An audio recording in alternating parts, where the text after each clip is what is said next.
আসসালামু আলাইকুম। আজকে একটা খুব গুরুত্বপূর্ণ একটা ইম্পর্টেন্ট মেডিসিন নিয়ে আলোচনা করব। সেটা অবশ্যই আপনারা দেখবেন এবং অবশ্যই যারা গবাদি পশু পালন করে তাদের জন্য খুব একটা ইম্পর্টেন্ট একটা মেডিসিন। এই মেডিসিনটি আপনি গবাদি পশু পালন করলে আপনার নিত্য প্রয়োজনীয় যেসব দ্রব্যের প্রয়োজন তার মধ্যে অন্যতম হচ্ছে এই মেডিসিনটি। এই মেডিসিনটি অতি কার্যকর এবং অতি গুরুত্বপূর্ণ একটি মেডিসিন। এই মেডিসিন সম্পর্কে আপনারা বিস্তারিত অবশ্যই আমি বলবো এবং অত্যন্ত সহকারে অবশ্যই শুনবেন এবং ভিডিওটি যারা লাইক কমেন্ট করেনি তারা অবশ্যই লাইক কমেন্ট করে সাবস্ক্রাইব করে পাশে থাকবেন এবং বেল আইকনটি ক্লিক করবেন, তাহলে নতুন নতুন নোটিফিকেশান আপনার মোবাইলে চলে যাবে এবং প্রথম আপনি যখন নোটিফিকেশান গেলে আপনি অবশ্যই দেখতে পাবেন। সেই জন্য অবশ্যই বেল আইকনটি ক্লিক করবেন। আমি যে মেডিসিনটি নিয়ে আলোচনা করছি সেটা হচ্ছে হিস্টানল। এটা হচ্ছে কেমিস্ট কোম্পানির অ্যান্টিহিস্টামিন মেডিসিন। এই অ্যান্টিহিস্টামিন মেডিসিনটি অনেক কাজে ব্যবহার করা হয়, যেসব কাজে খুব গুরুত্বপূর্ণভাবে ব্যবহার করা হয় তার মধ্যে অন্যতম হচ্ছে খুরা রোগ, lumpy skin disease. Lumpy skin disease যেহেতু থামলেন দেখেছেন, ওই হিসাবেই আমি আপনাদের সঙ্গে আলোচনা করব।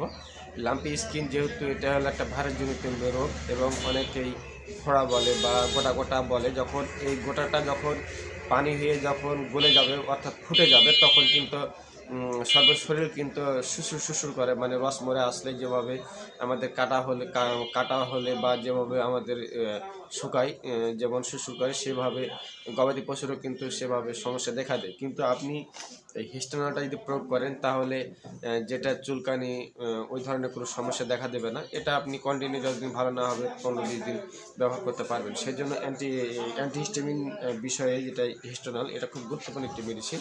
তাছাড়া এর অনেকগুলো কাজ আছে, তার মধ্যে যেটা সর্বপ্রথম এটা হচ্ছে লাম্পি স্কিন ডিজিজের জন্য খুব একটা গুরুত্বপূর্ণ মেডিসিন। আপনি 50 কেজি বডি ওয়েটের জন্য দিনে একবার খাওয়াতে পারবেন, 100 কেজি বডি ওয়েটের 2টা ট্যাবলেট দিনে একবার খাওয়াতে পারবেন। আমি ট্যাবলেট সম্পর্কে বা প্রয়োগ বিধি আমি বলে দিলাম এবং কী কাজে ব্যবহার করা যাবে এটা আমি আরও বলতেছি, আপনারা বিস্তারিত শুনুন। এবং এখন পর্যন্ত যারা লাইক কমেন্ট করেননি, সাবস্ক্রাইব করেন, তারা লাইক কমেন্ট সাবস্ক্রাইব করে রাখুন। কীটপতঙ্গের কামড়, যদি কোনো মশা মাছি বা পোকামাকড়ের কামড়ে নেই সেক্ষেত্রে ব্যবহার করা যাবে। তারপর হচ্ছে ওলান প্রদাহ, যেটা ম্যাস্টাইটিস বলি, এটা যদি হয়ে থাকে তাহলে ব্যবহার করা যাবে। অ্যানাফাইল্যাক্টিক শক, বা যদি আপনার কোনো জিনিস শক লাগে সেক্ষেত্রে ব্যবহার করা যাবে। তারপরে আপনার হচ্ছে পাকস্থলীতে পাকস্থলী ও জ্বরের প্রদাহ, যদি জ্বরের প্রদাহ বা জ্বালা পোড়া করে সেক্ষেত্রে ব্যবহার করা যাবে। ড্রাগ অ্যালার্জি, মৌমাছি হুল ফোটানো, চর্মরোগ প্রদাহ এবং ব্যাকটেরিয়াজনিত অ্যান্টিবায়োটিকের সঙ্গে ব্যবহার করা যাবে। পাশাপাশি যদি আপনার কোনো কীটনাশক ইঞ্জেকশন করেন সেক্ষেত্রে ব্যবহার করা যাবে। যে কোনো অ্যান্টিবায়োটিকের সঙ্গে এটা ব্যবহার করা যাবে। এটা একটা এত গুরুত্বপূর্ণ একটা মেডিসিন, যারা ব্যবহার করেছেন তারাই বলতে পারবে। আসলে এটা খুব একটা গুরুত্বপূর্ণ মেডিসিন অ্যান্টিহিস্টামিন। আমি কোনাতে দিয়ে রাখবো, অবশ্যই আপনার ভিডিওটি সম্পূর্ণ দেখবেন।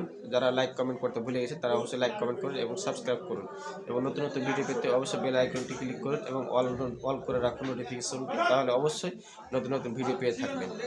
ধন্যবাদ।